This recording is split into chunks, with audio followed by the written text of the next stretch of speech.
Hey, She Slayers, and welcome to another episode of She Slays the Day podcast. I am your host, Dr. Lauren Brunswick, and today we have a fun episode. I feel like sometimes, we have had some really good episodes that, oh my gosh, I think that as the host, I attract certain guests in during certain phases of my life. And the last few months, since the beginning of August, honestly, has been really heavy, but good. Like that shadow work where you're and it's really funny because the beginning of August, I remember thinking, man, it's been a minute since I've had to do any shadow work because for, I don't know, the last 10 years, maybe less, it feels like 1 to 2 times a year. It's like, boom, bitch, you got to deal with this. You got to fix this.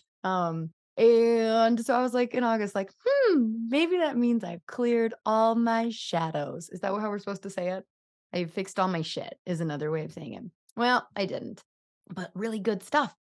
And so, naturally, the conversations I have were just, manifesting like they were my therapist. Okay.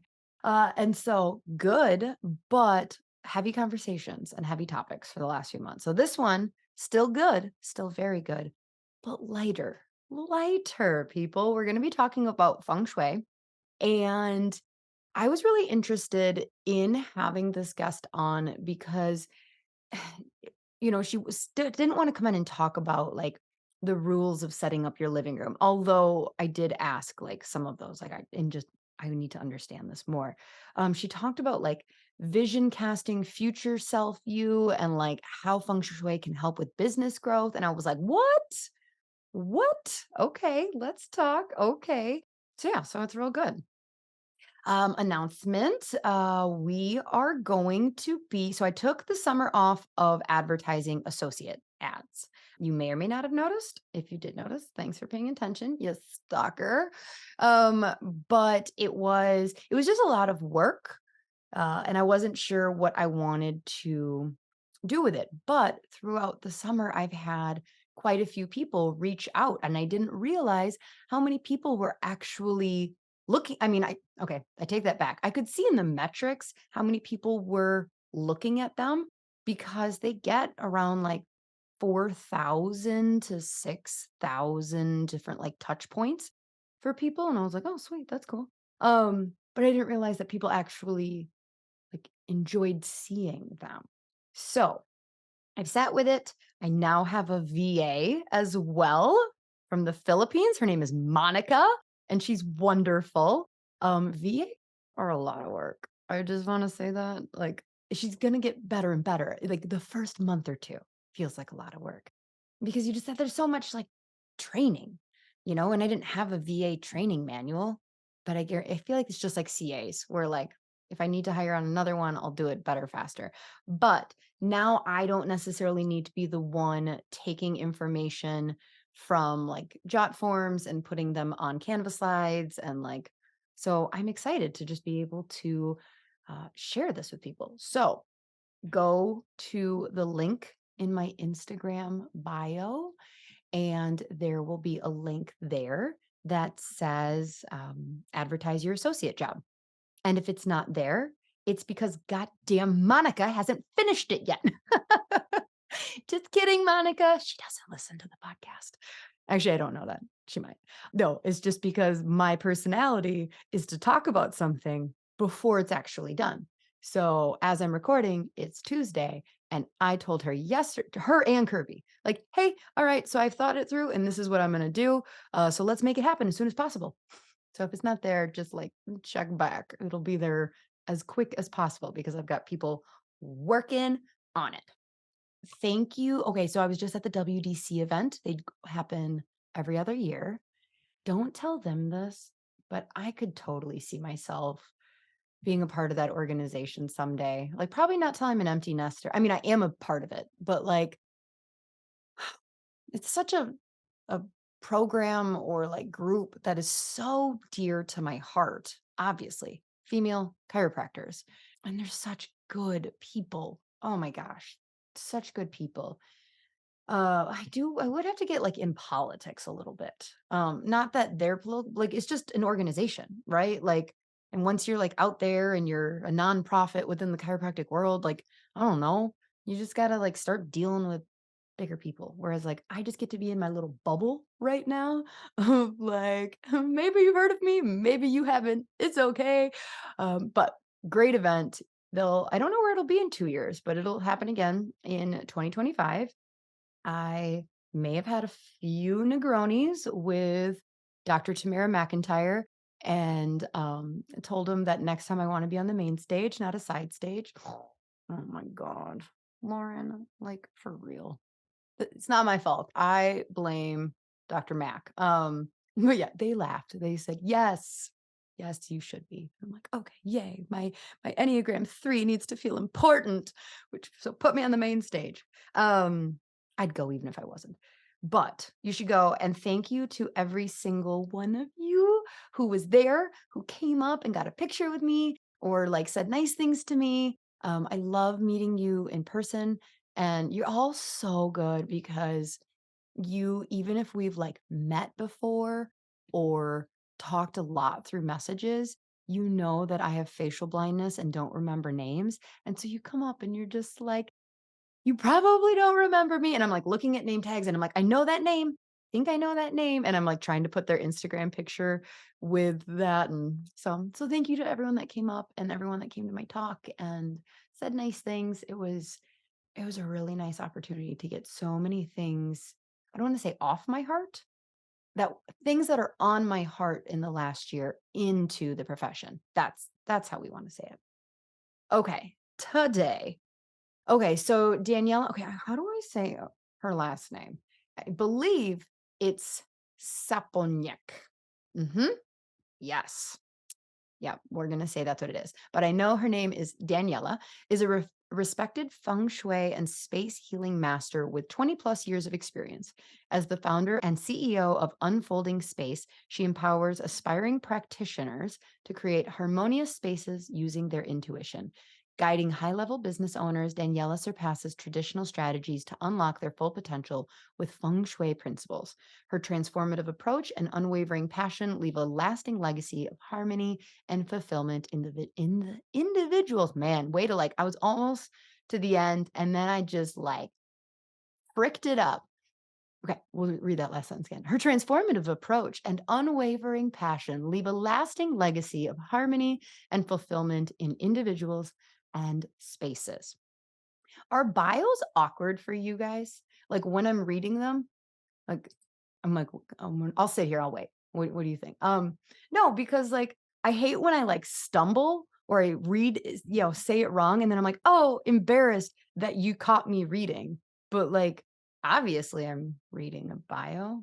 I don't know. That's not weird for you. It's weird for me. Like, I don't know if in my head I think that you think I should have it memorized or I should just know every guest so well that I write their bio. Um, that's just, just a little thing I was thinking about. Okay, one more thing. This is kind of like the sweetest thing that was said about me the entire weekend. So I was on a panel with some amazing women at the WDC. It was a business panel. And who was it? Was it Michelle Wenling or Michelle Turk? I think it was Michelle Wenling. Yeah, it was doing intros of everybody. Yeah, it was Wenling. Um, and so she's just like, free flowing these intros. And I'm like, interesting. Her and I have interacted multiple times, but like, what's she going to say about me? Right. Again, just like, could I be more of a codependent firstborn Enneagram 3? Like, what nice things is she going to say about me? And she got to me and she said something along the lines, I'll paraphrase it, that I have the ability to make everything fun, and that there are so many things in business like that are not fun, and I just have a way of talking about them and like going about them in a fun way. And I was like, oh, that was so sweet. I really appreciated that. Ask my employees, I'm sure they'll totally agree. Oh yeah, all right, should we pray? Dear God, thank you so much for the energy that moves through us. help us as we listen to this episode realize that the energy that we are working with in other people and the energy that we are working in within ourselves transforms through everything on this planet. Help us to draw awareness to the energy around us and how we can help influence that and have an influence on other people on a deeper, more meaningful level as well. God, just spread so much blessings over everyone listening because they're obviously the best and they deserve extra blessings. No, just bless them, bless their heart, put their mind at ease, and just anybody who needs a hug right now, just anybody who's listening. Oh, my cat just bit my damn foot. You're ruining the prayer, cat. Um, Anybody who needs a hug, just like you just wrap them in like this warm little blanket of love and just let them know it's gonna be okay. It really, really is. I promise. In your name we pray. Amen. All right. Without further ado, here is my conversation with Danijela Saponjic. Enjoy. So, Danijela, welcome. I'm excited to talk about this. Okay. How do I pronounce is it Feng Shui? Feng Shui? How do I say it?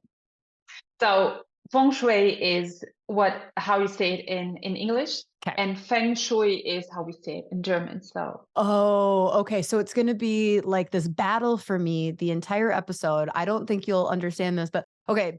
So we have the Food Network, a TV show, and one of the hosts on there she's Italian, but I think she's lived in America her entire life. And so she has a very American accent. But then anytime she gets to like an Italian word, she'll be like prosciutto. So okay, I'm just going to say over here, I'm not going to try and do what you did. I'm just going to say feng shui. Are we perfect. Yeah. okay? I Good. will be switching between Feng Shui and Feng Shui. So Okay. yeah. I do the same thing. Our family goes to Mexico usually every year. And I took a lot of Spanish, but like it's when you're like, all right, do I just say I'm just gonna keep my American accent on the thing? So here I am. I'll just stay American over here. Perfect. So the reason I'm excited is because I love going into topics or episodes pretty blind. I think that's where my most authentic questions come from.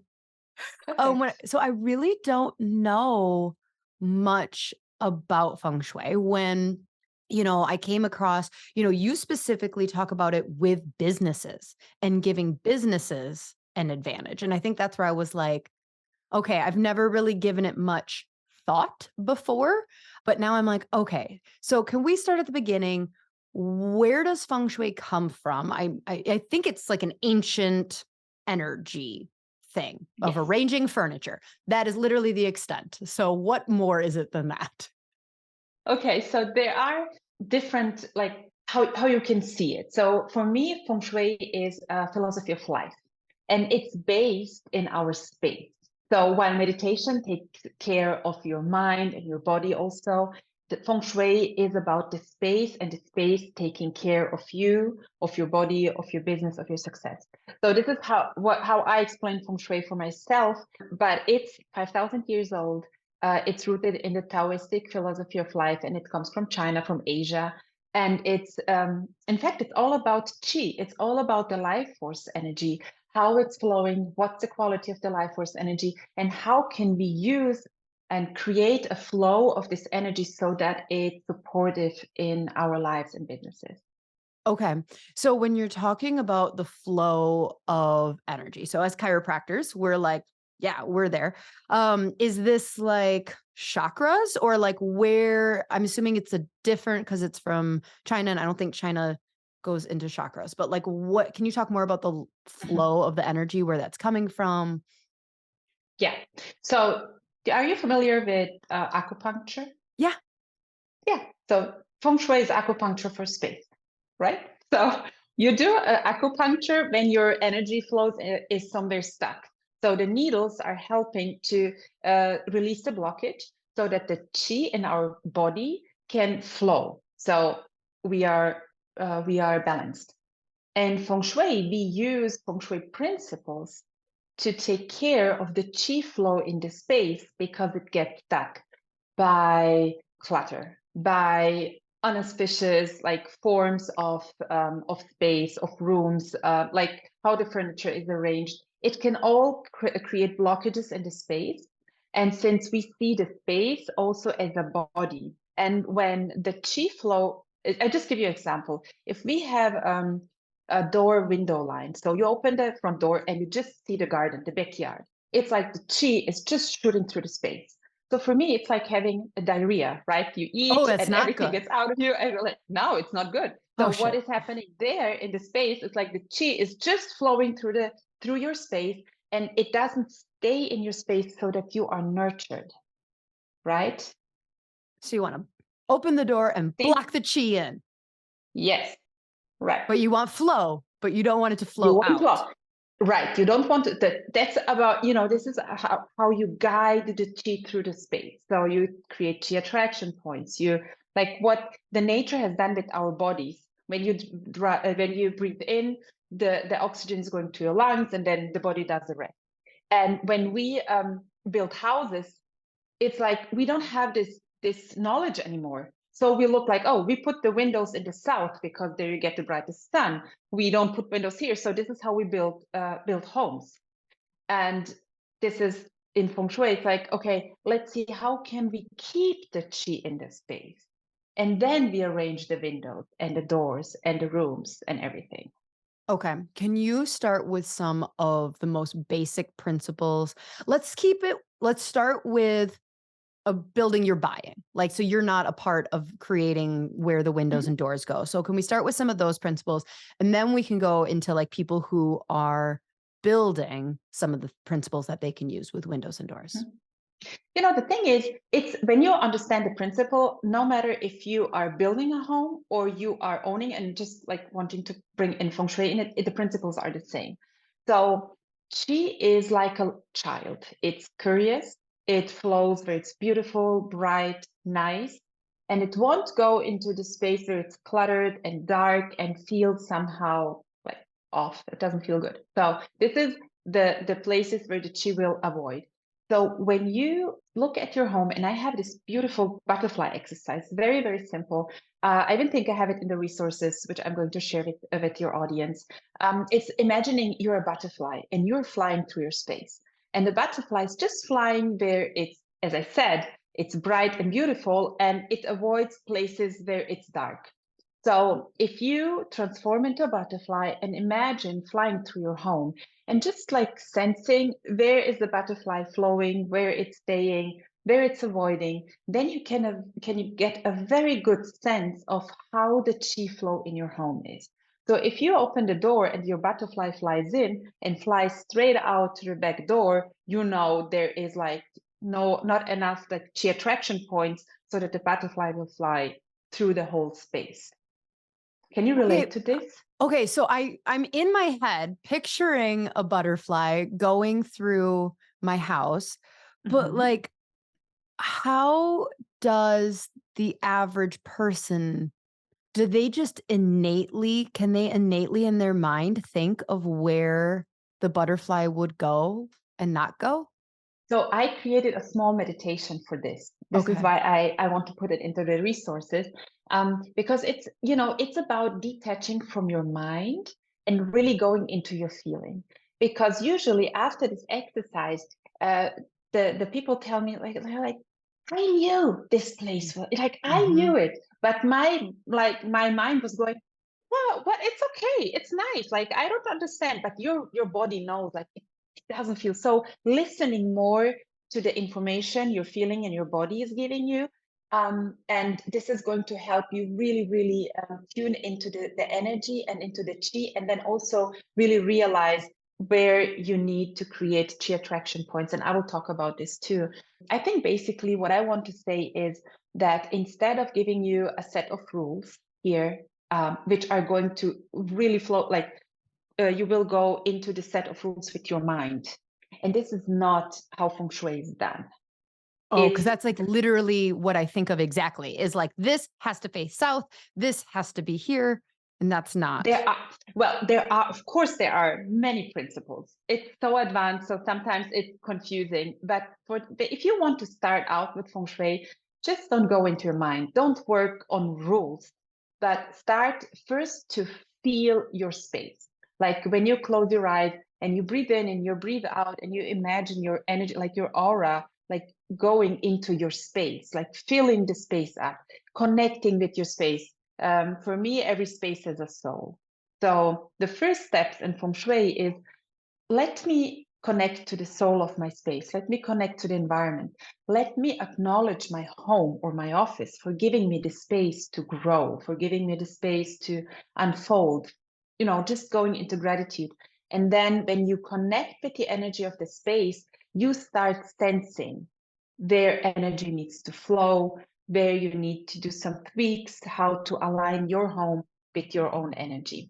So doing this step is much more in tune and much more helpful if you're starting out with Feng Shui now, instead of giving you rules, which will bring you to a place where, like, oh, how does this rule apply to my home, because my home is set up differently. And then you go, into this rabbit hole of why and how. And Mhm. yeah. So what are some okay, so I'm in my space and I'm like, this space feels like junk. What are I mean, obviously it depends on the space, but like what are some of the key principles in getting more chi to hang around in that room? Mhm. Okay, so the first principle is letting go of clutter, letting go of Mm. things which no longer serve you, which you don't like, which you don't use. So, really taking this step, because you need to create space for the chi to flow. If it's cluttered, chi won't be able to move through. So, first is always creating space and releasing the energy. Okay. And then after this step, then you go like, okay, if for example, I'm here in my office, and then it's like, if the chi flows in here, then having a beautiful painting on this wall will attract the chi to flow to this wall. If I have a plant here, it will attract the chi to flow into this corner. So it's like, creating this little oasis with pictures, with painting, with color, with light, so that the chi, think about it, like always remember, chi is like a little child. It wants to be attracted to flow somewhere. So what is your chi attraction point? Are colors big? Because like right now, one of the main uh styling things is all beige. All beige, all Yeah. neutral, like my background. Like, so is that less likely to be chi friendly? Does chi like bright color? Okay, hold on. I said I know I understand acupuncture, but I need to ask. So can you explain chi to me in a different way? If I don't, let's say I didn't know what chi was, because Mhm, I'm like picturing it. I'm like, mhm. well, what would that be like in our culture? So we very often use the word flow. So, like, would you be familiar with the word flow? Like, I'm in flow, Mhm. I'm not in flow. Yes. Things are running smoothly, and now things are not running Yeah. smoothly. Yes. Right? Oh, today I don't have energy. Like, what is I don't have energy? You feel tired. So why do you feel tired? Oh, because my energy is low. So this is something and in all those sentences, we're always relating to the life force energy, which in Feng Shui we call qi. Okay. So this is how a space can give you energy or drain your Yeah, energy. Okay. All right. right. So minimalism is a big part, like decluttering. Oh, Marie Mhm. Kondo, like when Marie Kondo became like real popular, were you like, Mhm. hell yes, this is great? Yeah, it's always great, because I always see, if you have ever decluttered, you let go of things and you're like, wow, this is so cool. I feel so powerful. And you just let go of some stuff. Like, you brought some boxes out Mhm, and you feel powerful. How amazing is this? mhm. Right? So one of my teachers was Karen Kingston, and she was talking about space clearing and decluttering years ago. So I was very familiar with her teachings, and she's still teaching. Marie Kondo is again bringing it to a new level. She's making it more modern so people can relate. And I'm so grateful for all those teachers which are out there helping people to let go of things they don't need, so that their life can go back into the flow. Mhm. And Feng Shui comes in when you're about, okay, now I have all this flow and all this energy. How can I like guide it so that I can create more of something I need or want in my life? Okay, so back to the colors. Are there certain Yes. colors that are more attracting? They're not like it depends. Not every color is always suitable for all the spaces or all people. It's it really gets where you need to calculate something. But to keep it really simple, it's about, you can have a very this beige create what is it? What is the word? Like when you have the space, I just have to describe it. It's beige, it's like neutral, Neutral. it's Yeah. white, it's Yeah. neutral. Yeah.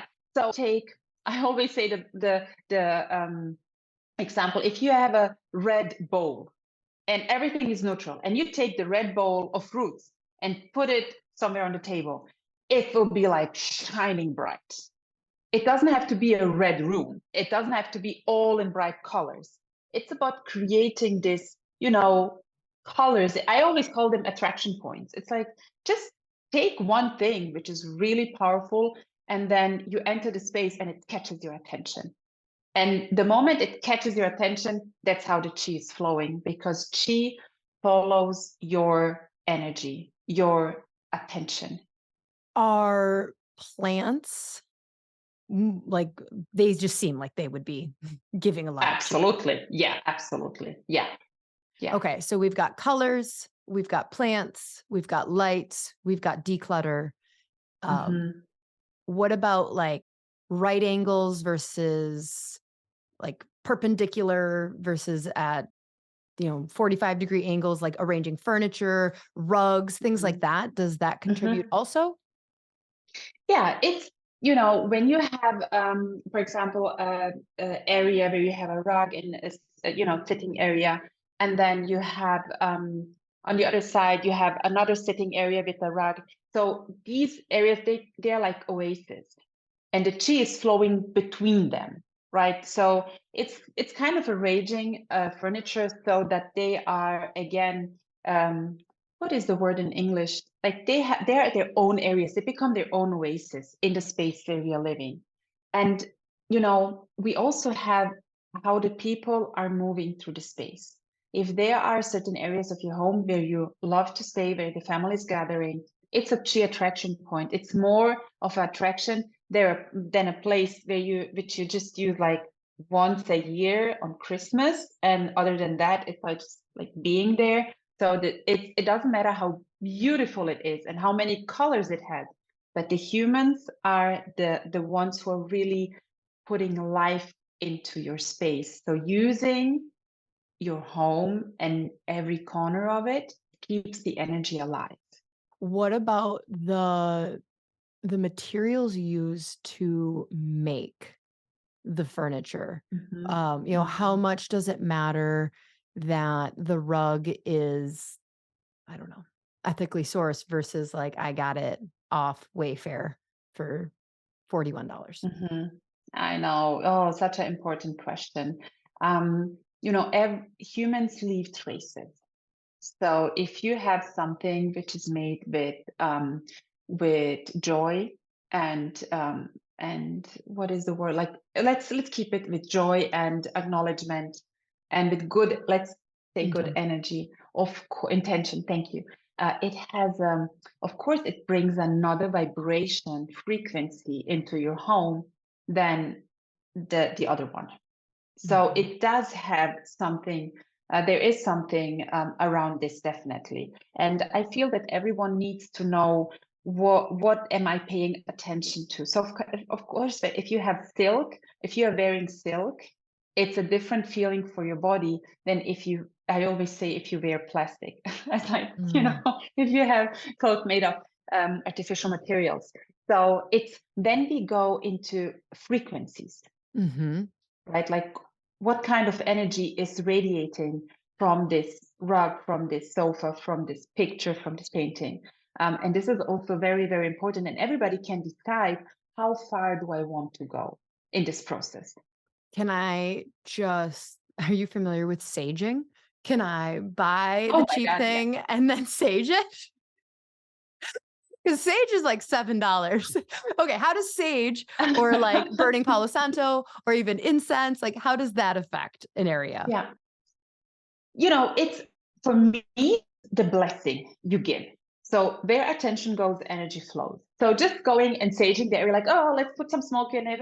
It won't have the same effect if you're like, okay, if you create a little ritual out of like with it. So you start saging, you're like, okay, my intention for this is to invite this energies. I want to release this. I'm blessing the rug. It entered our home. Your home is a sacred space. And it entered our home. So I really want to stage it to release all the stuck energy, all negative energies connected to it, so that it can really I don't know, have the same frequency as like we are having. So you're putting the intention, saging, and then you start saging or working with Palo Santo. Right. Mm-hmm. So you see the distinction. It's so much about the intention when you're doing feng shui and implementing feng shui principles into your home. It's not just like, okay, let me put the plant here. It's not a mechanic, like, okay, it's a to-do list. Oh, I need to put this here. It won't work because that's always what I tell all my students in my school. Like your intention activates the feng shui. It's not the thing, it's not the stone, it's not the candle which is bringing feng shui in. It's your intention placing the stone on a certain place so that you can activate whatever you want to activate. And this is the thing. Okay. All right. So I have lived in my house now for, I think, 13 years. And I moved in. So this was my first home, like bought it when we were 23. And I didn't think about how important where I chose to like put my silverware and where I put things would be because like that's where it stays. So there's kind of like two Mhm. things of like you decide where something's going to go and you're like, yeah, that works. But then sometimes it just feels so good to rearrange and move things. So, like, if you, let's say you were really intentional when you moved in 5 years ago, 10 years ago, and you're like, yes, this space works. Can that change over time though? Like, is it possible that even a year ago, this room made me feel really good. And now the room doesn't. And I just need to like rearrange things. And now it does make me feel good. But like technically, I know we're trying to get away from the rules. Mhm. Wasn't one of those more feng shui than the other? And so therefore, am I just feeling good at moving things? Do you understand what I'm saying? Oh, absolutely. I love this question. Okay. It's so great. Okay, so I had a client and we arranged her home. Everything was fine. So, and then she went for 1 week to South Africa. There was a retreat. She came back and she was like, what happened with my home? I just don't feel the connection anymore. So I was like, okay, let's see. So in this month, she had such a development in her inner world, and her home was connected to her old self. So when she Mhm. returned after 1 month, she's like, I don't have a connection there. So we needed to upgrade her home to her inner state, which is right now. So this could be not could be, this is the explanation. We're like, oh, last year when I moved in, you were in a different state of mind, body, soul, everything. So something happened in this year. And now all it feels like all of a sudden, but this all of a sudden is the moment when you realize something's off. And you're like, oh, I need to rearrange, I need to move the furniture because your inner world has changed and the outer world is not in synchronicity with your inner world. Then you need to adjust the outer world. Okay, stop. And then let me take this just because I was experimenting with, future selfing, the concept of Yeah, I was your going to own ask about future future self, health. So, yeah, right? good. So, and I was just like, okay, if we can future self our own destiny, can we future self our home?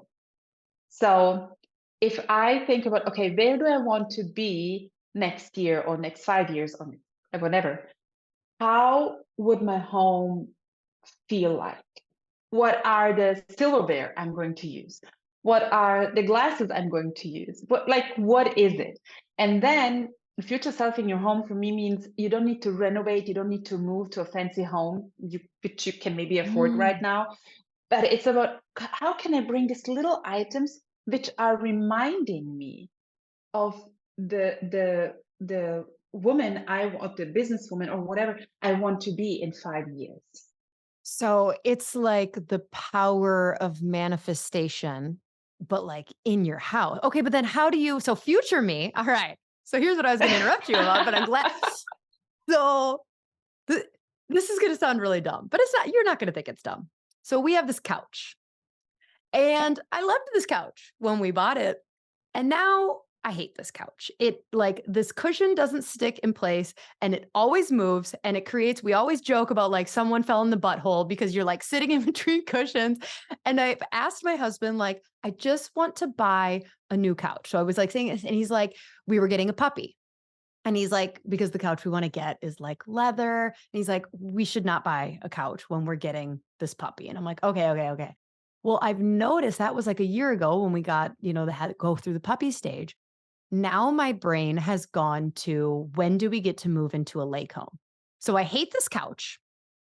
But now I'm like, okay, what do we need to do with our finances in that like in 2 years or so, we can sell this and like completely up level our house, go into a much more expensive house. What I'm hearing is I need to get rid of the butthole couch and just learn to fall back in love with like my current house. I need to sell the couch, Yeah. get a new couch. Yeah. But what if I can't? Okay, what if theoretically, though, someone you're saying, like, okay, Hmm. future self would have this leather couch. But what do you do if you like future self could afford that leather couch, Hmm. but Hmm. current self? So, like, how do you help someone future self their space with their Hmm. current budget? Yeah. Yeah. Yeah. So, for example, I had years ago, I love crystal glasses. Like, I love crystal glasses. And we had all these, I have 4 children. So we have IKEA Mhm. glasses because something is breaking all Right. the time, Yes. right? So, and I love when you're in this beautiful hotels or restaurants and they serve you with this crystal glasses, like you have something in your hand. And I had a feeling of, so I went and I found very nice crystal glasses. They were not super expensive. And everybody was like, Daniela, are you crazy? You know how often they're going to break. It's like, I don't care. So when I'm holding this glass, I have a connection to this feeling. So it doesn't have to be expensive. Sometimes it's even letting go of things which are not in tune with your future self. I immediately think of clothing, like the clothes you have. It's like, okay, what are the things which my future self will never, ever wear? Never. And then let go of it. So, and just think, it's sometimes it's really little things because instead, I was just talking with a client about vision boards. She's like, I have a vision board and everything. It's like, that's perfect. But with vision boards, you have to look at them. You need to focus on them. You need to work with them. So to have the manifestation. But for example, if you take the crystal glasses, I don't even have to think about it like, oh, I have my glass and this is connected. The moment I have it, I'm connected to the feeling because it's physical. It's really there.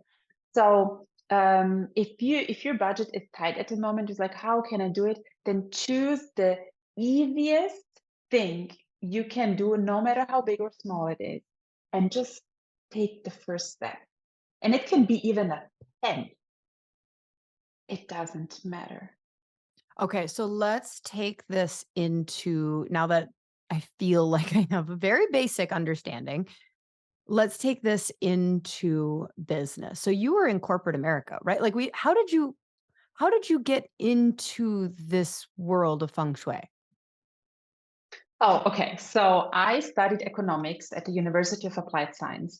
And for my first 25 years of my life, I was going into in the corporate world. I was working at a huge company in Munich, wanted to be a marketing consultant. Like this was my world, my whole life headed towards it. So when I was done, I was married. I had one child with my husband, and I didn't get a job. Nobody wanted me. They're like, oh, you're young, you have one kid, you're married, more kids are going to follow. No, we're not Okay, did they taking you. literally say that to you? Because that's illegal in the US. One lady in Germany too, but one lady, she told me, and she was honest with me. She's like, She was honest, but illegal. I'm going to be honest. It's like, Those are the okay, things you're not so allowed to say. Yes. Keep them in your head. stop. Yeah. So I was like, I was crying, like, oh, my whole life I was working for this moment and nobody wants me. And then I was really at the lowest point. I was working at a fast food restaurant because I really couldn't find a job. And there was a moment where I was reading a magazine and they were talking about clutter. Clear clutter, your life will change. I was like, yeah, right. You change something in your space and your life changes. I'm not buying this. And I didn't do anything. But since things didn't get better, I told my husband, let's try this thing that's a decluttering. And I started, like, I did a Feng Shui workshop and I came home and I was like, yay, it's working. I'm so amazed. And then my husband was like, if you are so into this, why don't you do the certification? I was like, are you serious? And he's like, yeah. So with 26, I started to study Feng Shui, and it's now 20 years ago, 20 years now since I'm working with this principle. So the ways are really different how Feng Shui is coming into your life. So, how do you start to apply this in business? Because it feels a lot Mhm, easier in my head to be like, I would hire someone for my home, but then like, mhm, is it still only about, okay, not only, that's a minimizing word. If I were to hire you for my business, is it still about the furniture and the light and the colors and the plants? Or when does it start to become, because there's so many people entering. So like how do you mhm. approach, it's so much different in a business than like a home. How do you Yeah. approach a business differently? So the basic is still the chi flow. So it's over because, especially in businesses, also in the healthcare, we are always looking to have the chi quality, not only the flow, but the quality of the chi and the energy being very high. Because usually people are somehow sick or bringing something with them, and you want to have high level energy so that when they enter the space starts healing them. It starts giving them energy. So then they have this, the moment of healing begins not when they consult with you, but the moment they enter your space.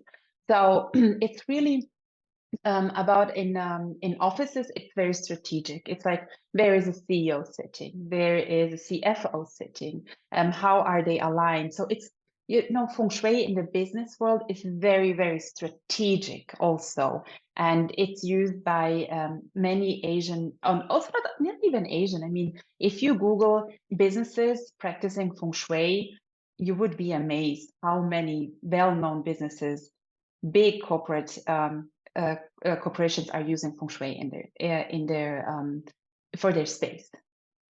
So it's very strategic. Okay, so can you go into some more use like said where the CEO and CFO, but like okay, so my audience is mostly chiropractors.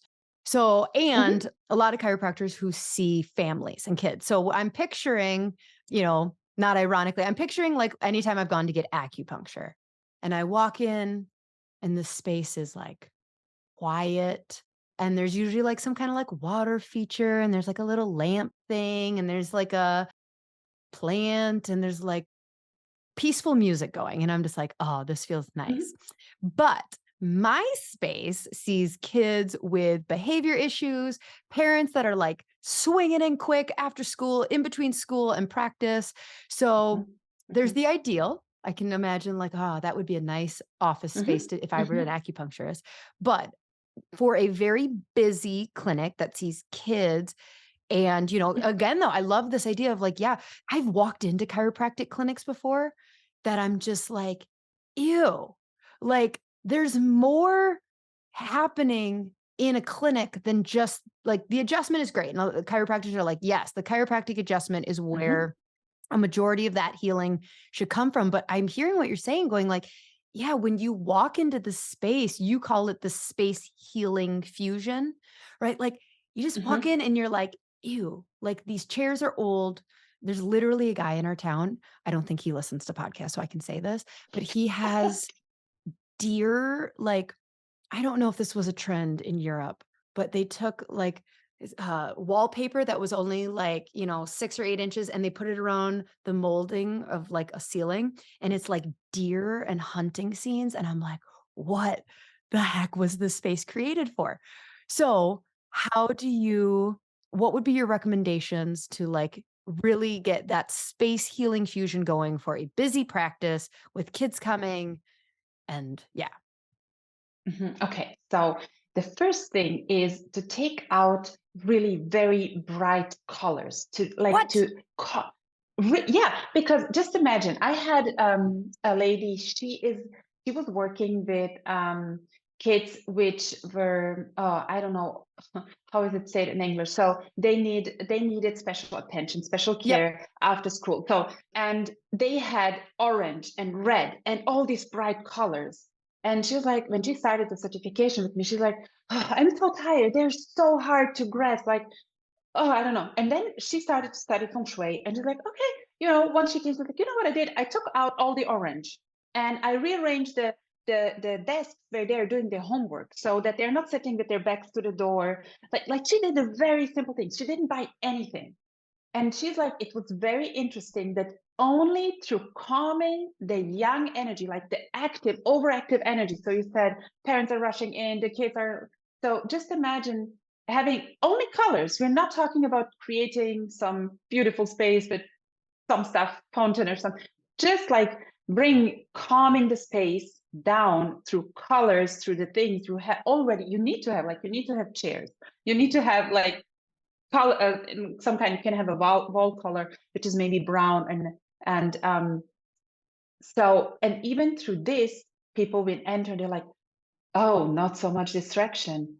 Ooh, oh, now I can let go, even if it looks like Oh. a little boring, right? For her, she was like, oh, it transformed my work, Okay, and she did so it. we need to talk more about this because this is like the opposite of what I would have thought. I would have thought like bright colors are bringing this energy, and my little butterfly is going to go to this orange wall and then it's going to go to the green wall.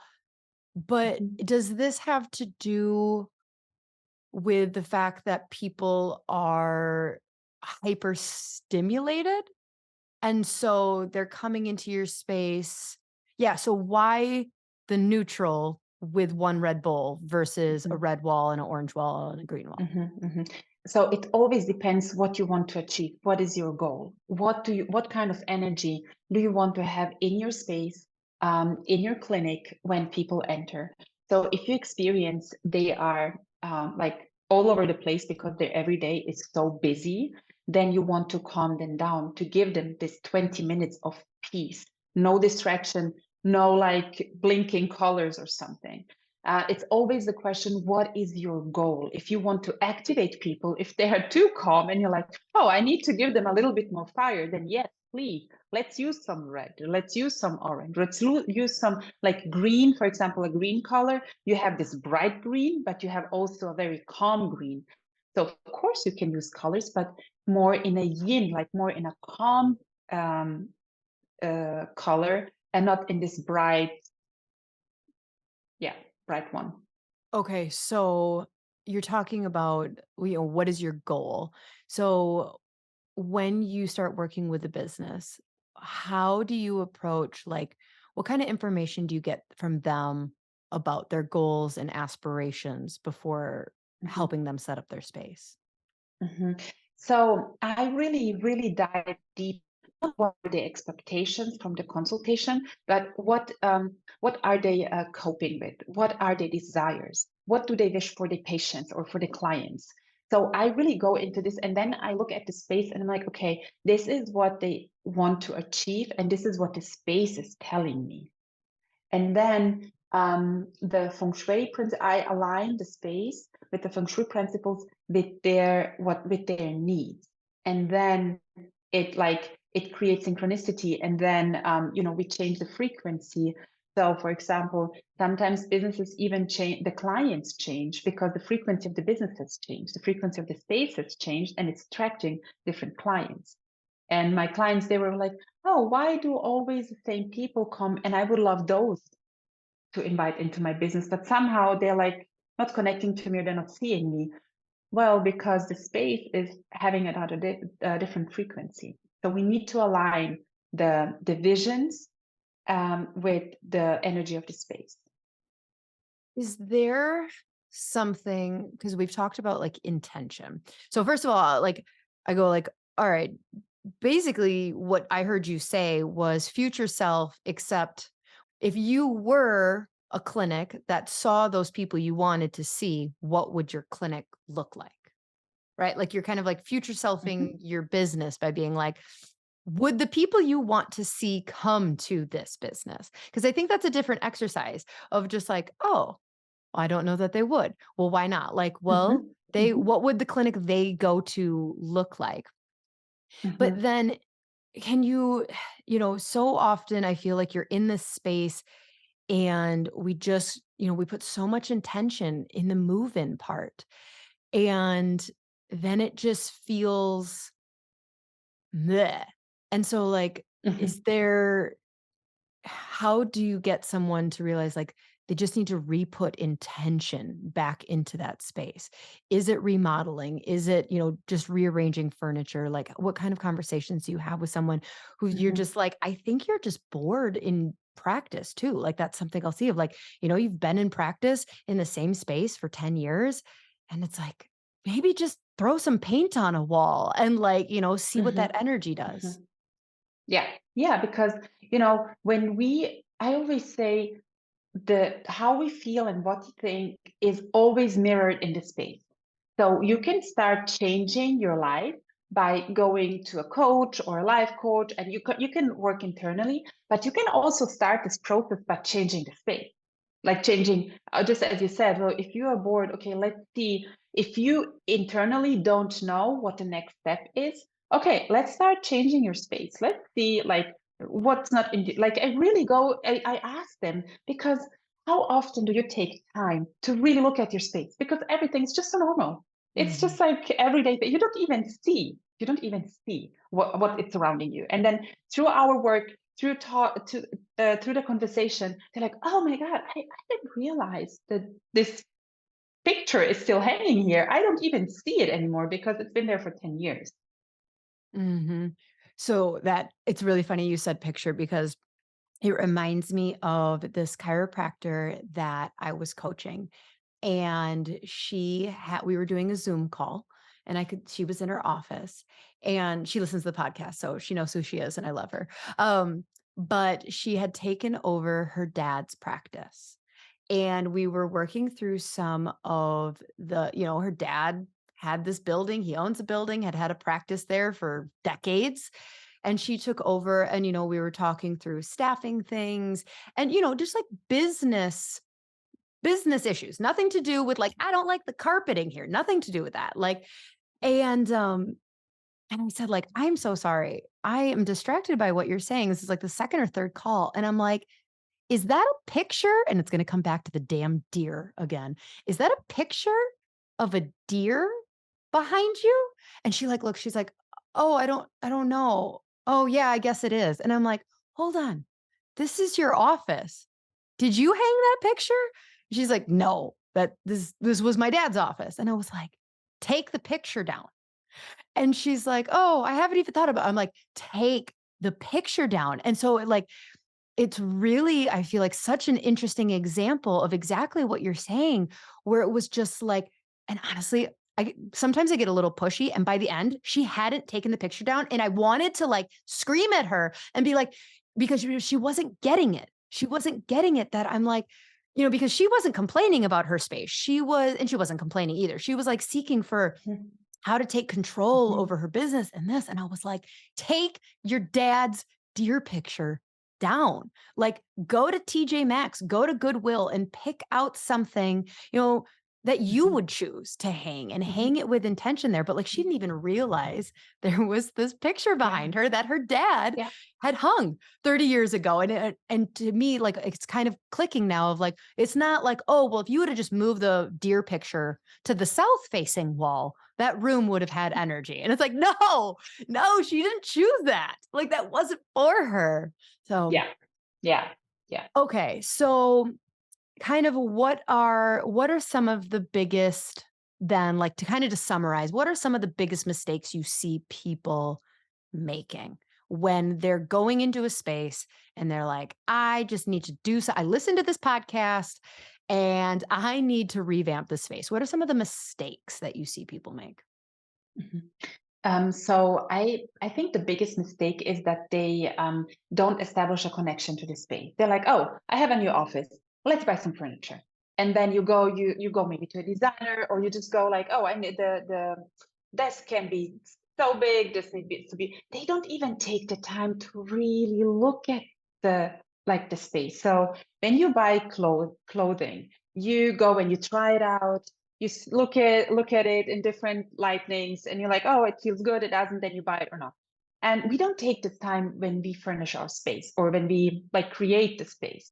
It's like, okay, we need a I don't know, whatever, we need a bed, we need a table, we need a desk, we need this, and we just conceptually bring it together, and then like, oh, there was feng shui, oh, and then it comes like, oh, the south facing wall needs to have this color, then, and it's, you see, it's very mechanical, you're like checking things off. But the biggest piece is energy, right? Intention and energy. Intention activates energy. And this is the piece where people are like, oh, okay. Oh, I didn't think about it. So let's go back to it, and let's really listen, and let's take time. So what is the most important piece of furniture you really need right now? The desk. Okay, buy the desk. And then sit with it. See how it looks like. See how it feels like. Move it around. Because, of course, there are many. If you Google feng shui principles for an office, you will find a lot of information, which is right and nice. But first, establish the connection.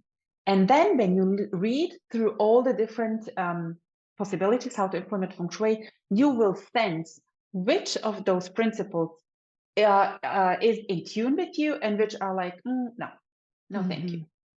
Yep. I have to imagine that online shopping has really changed people's, like I picture, uh, so there's this, do you know what Sex and the City is? Sure. Yeah, okay. So there is like I think it's like in the final season, and Carrie is looking for a desk, and she's in New York, and she's walking around, and I don't know why this came, but like you're talking about picking the desk, and she's like sitting at desks, and she's like, nope, it just Mhm, doesn't feel right. Well, I live in a tiny, tiny town. I don't go to a desk store. Like I don't go to a furniture store. I mhm, buy almost everything online. And so I feel like it's harder. It's harder because you can't mhm, sit and like feel the materials, and you're mhm, just looking at it and looking at 3 or 4 pictures of it from different angles and looking at the mhm, dimensions, and you're mhm. like, how tall is 38 inches exactly? I don't know. And so I imagine that online shopping Mhm, has affected this, you know, um, quite a bit, quite a bit, I would mhm, guess, but mhm. Yeah, and when I mean, when you go online shopping, no matter what, but especially furniture, it's like I buy a desk, and then I have recommendations like, oh, this chair, this is like, you just put it all together, like click, select all, add to cart. you don't even have the time to feel into it. And then you look at when everything arrives, you're like, oh, this is how they arranged it. I'm doing the same. Mhm, And it does not work. It mhm. just doesn't. Okay, so Daniela, where can people learn more of your principles and what you teach? Like, where can people get more of you? Okay, so I have created a page for you where we will share it, which we will share with your audience, and then I have a quiz there. I have also a video how I work with the floor plan. So there are a couple of things which your audience can start working with feng shui and learning more. And then otherwise on Instagram, Unfolding Space EN. This is my happy place for my English speaking audience. Awesome. Awesome. Thank you so much. I am going to leverage a lot of what I learned against my husband. That was my biggest takeaway is I am going to go like, you know, if you don't want me to buy a much more expensive house, you should really just let me buy the new couch that I don't fall into the butthole, because I learned these things. I learned these things, and this space is no I joke, but I'm really not that joking. I am quite serious. So, thank you so much for your time, Daniela. I appreciate it, and it was great to meet you and learn more. Thank you so much. Until next week, she slayers. Bye.